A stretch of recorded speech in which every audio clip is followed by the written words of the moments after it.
பொருள் வரல, எனக்கு பிள்ளைங்க இல்லை, திருமணம் ஆகலை, அல்லது என் பிரச்சனை தீர மாட்டேங்குது, என் கடன் தீர மாட்டேங்குது, எல்லாம் அவன்கிட்ட கேட்குறோம். ஆனால் நமக்கு பொறுமையை கேட்கல. அப்படியே இறைவன் நமக்கு பொறுமையை கொடுத்து வச்சுருந்தாலும் அந்த பொறுமைக்கு நன்றி செலுத்துறது கிடையாது. இறைவனே எனக்கு பொறுமையை கொடுத்துருக்கு. பொறுமை கிடச்சிச்சுன்னு சொன்னால் இறைவனே நம்ம கூட இருக்கான், இதுக்குமே என்ன பாக்கியம் நமக்கு வேணும். ஆனாலும் நம்முடைய மனசு பொருளடிப்படையில் தான் அதிகமாக விரும்பிட்டுருக்கு. அதனால் நீங்கள் விரும்பியபடியோ உயரத்தில் விரும்பியபடியோ நடந்து விடுவதில்லை. உங்களுக்கு ஞானங்களை கொண்டு உங்கள் தகுதியை உயர்த்தி கொடுக்கும் பொழுது அது நன்மையாக இருக்கும். இல்லைன்னு சொன்னால் அவன் கொடுக்குறத நம்ம அலட்சியப்படுத்திடுவோம், அல்லது அதை இணைவிக்க ஆரம்பிச்சிடுவோம், அதில் குற்றங்களை சொல்ல ஆரம்பிச்சிடுவோம். நம்ம தகுதிக்கு தகுந்த மாதிரி படிப்படியாக தான் எல்லாம் தருவான்.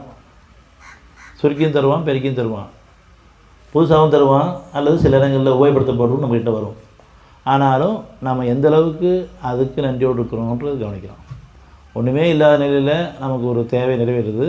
அந்த தேவை இப்போ நமக்கு என்ன நன்மை நமக்கு தெரியும். அதை போய் கொடுக்கும் பொழுது நம்ம அதை உதாசீனப்படுத்திடுவோம், அலட்சியப்படுத்திடுவோம். இல்லைன்னு சொன்னால் அதை நல்லதாக இருந்தால் இணை வைக்க ஆரம்பிச்சிடுவோம், மகிழ்ச்சி கொள்ள ஆரம்பிச்சிடுவோம். நம்ம எல்லாருக்குமே அந்த சூழலில் தான் நம்ம நிலைமை என்னென்னு தெரிய ஆரம்பிக்குது.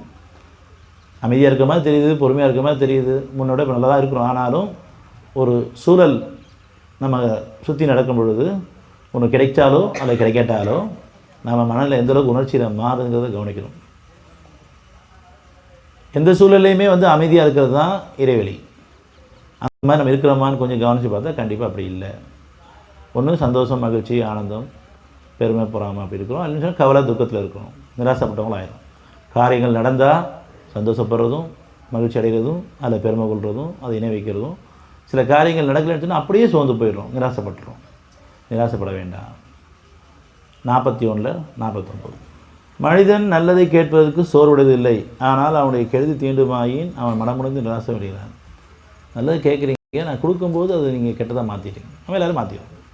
அவர்கள் நல்ல காரியத்தை கெட்ட காரியம் கலந்து விடுகிறார்கள். ஏன்னா அதில் பெருமை கொள்வது கெட்டதாக போயிடுது. நம்ம யார்கிட்ட இந்த பலன் இல்லாமல் இல்லை, அதை வீண் விரையும் போயிருந்து கெட்டதாக போயிடுது. அல்லது அதை கொண்டு நான் இணை வச்சு வாழ்கிறது கெட்டதாக போயிடுது. இது இருக்குது, நாளைக்கு இது கொண்டு வாழ்ந்துடலான்னு சொல்லிட்டு எதை எனக்கு அனுமதிக்கப்பட்டிருக்கு அதை நம்ப ஆரம்பிச்சிடறேன்.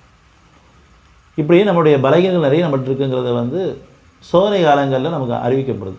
ஆனால் நம்ம கவனிக்காமல் இருக்கிறோம்.